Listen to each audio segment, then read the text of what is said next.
Hello! So this is my spoiler-free review of Wonder Woman. I went and saw it Thursday night and wanted to share my thoughts with y'all. So, for the sake of this being spoiler-free, in this video I'm not going to give away anything that isn't in the trailers, for the purpose of just answering the question, should I go see this movie? I'll make a more in-depth analysis video later, eventually. The short answer, by the way, to should I go see this movie is yes. Yes. Go see the movie. It's really lovely. A little background. I love Wonder Woman.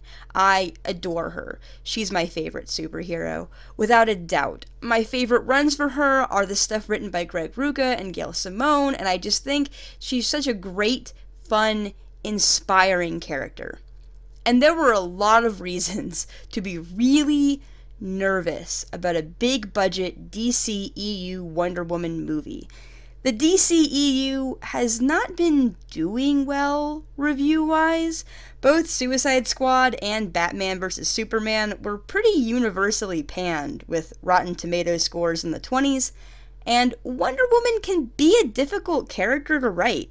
She requires this balance between idealism and ferocity, proficiency in battle, and preference for peace. The Amazons need to be matriarchal and enlightened without being portrayed as misandric strawmen. It can be a hard tone to hit just right. There was also some controversy about the casting of Gal Gadot because of her service in and support of the Israeli army, and I'm not really going to get into that here. People have strong opinions about it on both sides, and it's not really the focus of this video. Some people may choose to not go see the movie because of this, and that's their personal choice. We're not debating that here.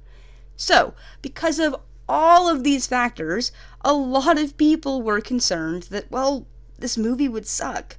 And let's be real, a bad Batman movie is disappointing, but we get new Batman movies every 5 years these days. If the Wonder Woman movie flopped, we'd probably never get another chance. So, now that the movie is actually out, what are reviewers saying? Well, it's got a solid 76 on Metacritic, and it's certified fresh and sitting pretty with 94%, with 240 reviews on Rotten Tomatoes. That's tied with Iron Man and The Dark Knight. That's higher than Logan and The Avengers at 92%. That's higher than the 1978 Superman at 93%. It's higher than Lego Batman at 90%. It's higher than Hellboy, all the Spider-Man films, and all the X-Men movies. In fact, the only superhero movie that is currently rated higher on Rotten Tomatoes that I could find is Pixar's Incredibles. Gail Simone went on a Twitter fangirl rant about how much she loved the movie, and its preview night attendance was impressive. On Thursday night alone, Wonder Woman made $11 million. That's higher than Doctor Strange, Ant-Man, Thor, and Captain America: The First Avenger. It's just below Guardians of the Galaxy. So reviewers and audiences are eating it up. But will you like the movie? Well, did you like Captain America: The First Avenger? Because if you did, you will love this. This movie has a very similar tone and execution, except, like, better, and with Wonder Woman.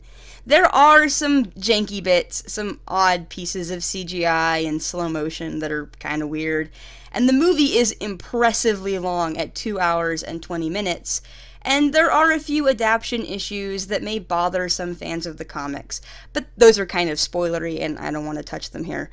But what I think this movie does that makes it shine is that it really captures who Diana is supposed to be as a person.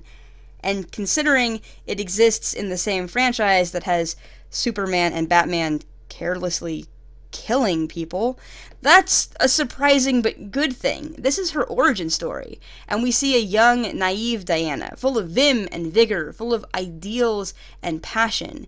The movie knows when to be funny and when to be sincere. It doesn't shy away from idealism for the fear it will be cheesy. It never treats Diana as eye candy, never objectifying her despite her skin-revealing outfits. It really seems to embrace what makes Diana an icon, her morals, her symbolism.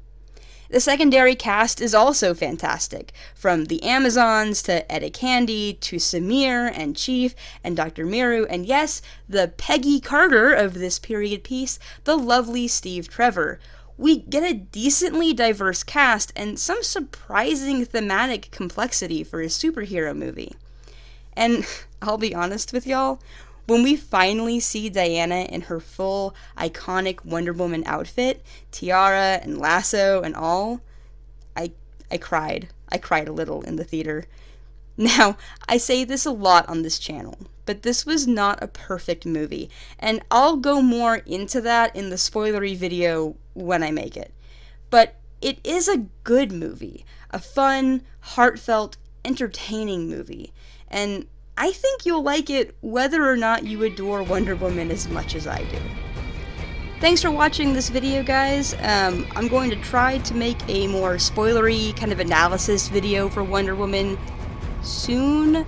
I'm going on vacation starting this Tuesday, so hopefully I will get it done before I leave for a couple weeks. If not, I'll finish it when I get back. We'll just see how it goes. I'm sure you can find the subscribe button if you liked this video and would like to hear more of this queer millennial feminist rant about things that she enjoys. Thank you.